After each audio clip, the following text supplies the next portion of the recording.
into Oshkosh today. I said, there's nobody here at the show. I didn't realize they're all in tent 6. We flew on Sunday, first flight. Mike flew with Matthew, a new airplane, and somebody reminded me the other day, said, Burt, it's been 8 or 9 years since you've done a Canard-type airplane. Okay? I don't know if you, go ahead and put up the view graph too. Somebody can just hit play. Oh, just hit P-L-A-Y. It's, yeah. Yeah. And there's Proteus. Anyway, it was a big old long easy with jet engines. Okay. Really a big old long easy. It's a very, very large airplane. 12,500 pound airplane, a gross weight. This airplane is intended to launch astronauts so we can do space tourism. It's intended to provide reconnaissance. It's intended for telecommunications. It's intended to go to above 50,000 feet and do things for long times. With Al Gore in the back seat, it goes up and it sniffs ozone, too.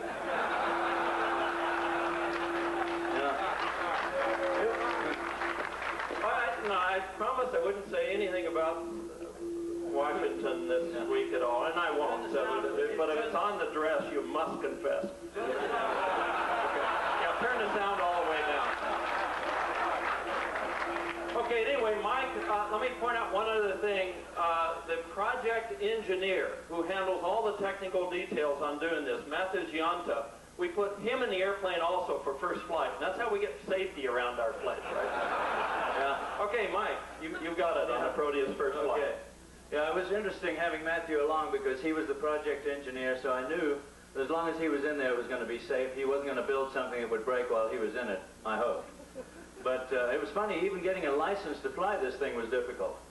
In spite of more than 125 types in my logbook, I didn't satisfy the FAA to fly this. You have to have a type rating or a letter of authorization to fly an airplane this big and heavy. And let me break in just a moment, Mike. This airplane can normally climb extremely stiff, but what he's doing right now is determining is it safe so I can land on remaining runway. So you'll see the anemic takeoff, and then later on he'll climb steep. Now we lifted it off and kicked the rudders and moved the ailerons, moved the pitch, and said, yep, it's safe to fly, and away we went.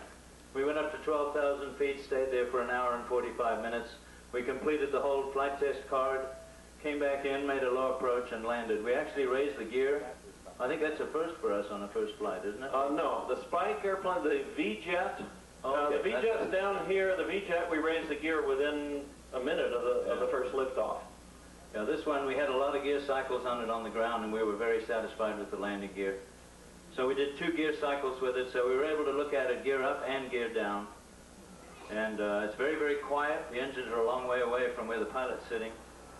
It flies like a big, heavy airplane, but it's not really that agile of an airplane like a long easy would be. But it was a great thrill to fly. It flew very, very well, exactly as predicted. We had incredible predictions on this thing. Control surface positions were predicted to be within half a degree of where they were.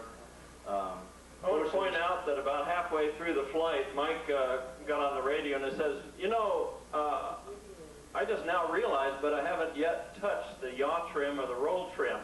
And I said, well, why don't you try it to see if they work? That's right. We were actually on our way back when we decided to do that.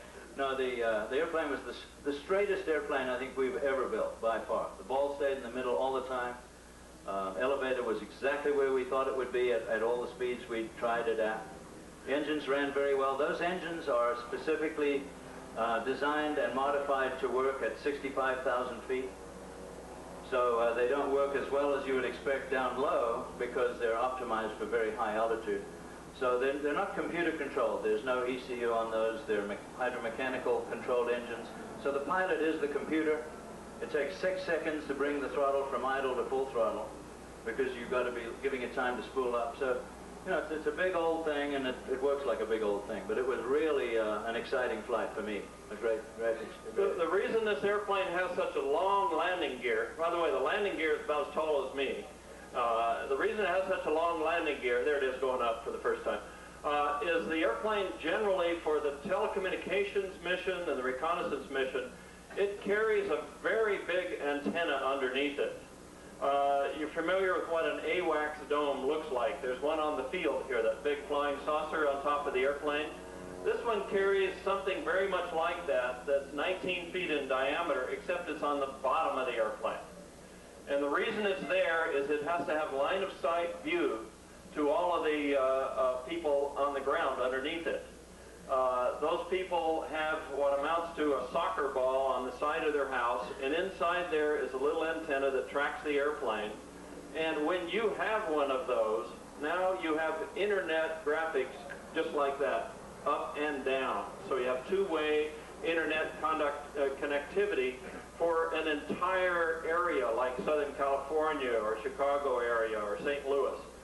So the overall plan on this for telecommunications is about 100 cities, and in those cities they'll have very high broadband data transmittal capability, which you can do anything with it. For example, you can do, if you want to order up a movie for you at the time you want it, you get it that way. So that kind of broadband capability.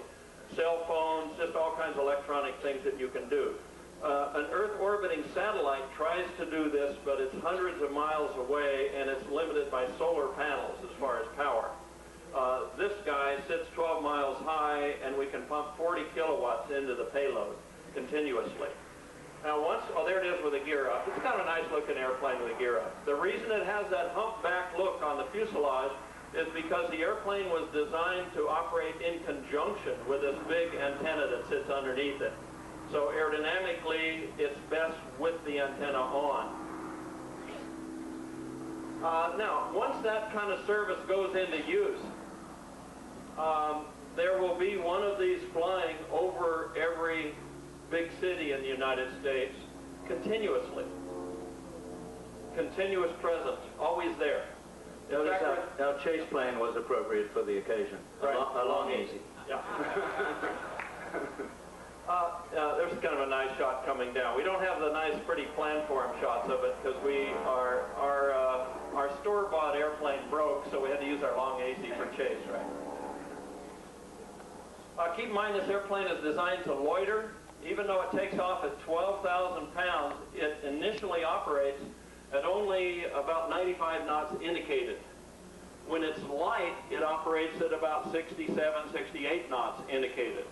So it actually flies its mission slower than Voyager.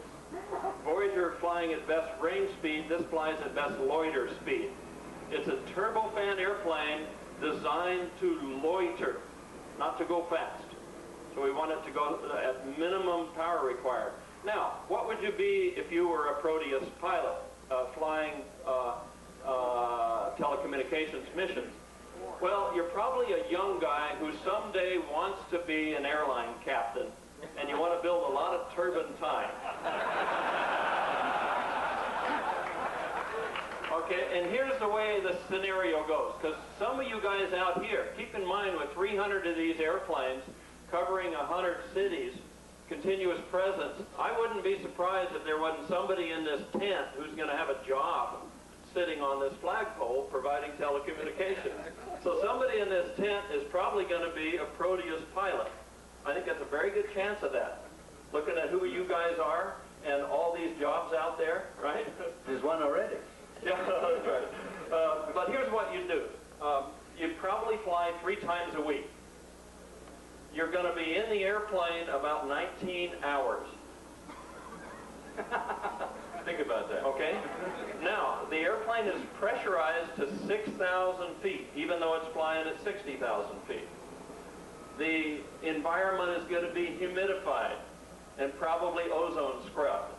In other words, it'll be a more comfortable environment than flying in a bizjet or an airliner because it's down pressurized to lower altitude. Okay, now what happens is during this flight, oh, here's the landing. During this flight, you're going to spend 6 to 8 hours asleep. Look at the shadow.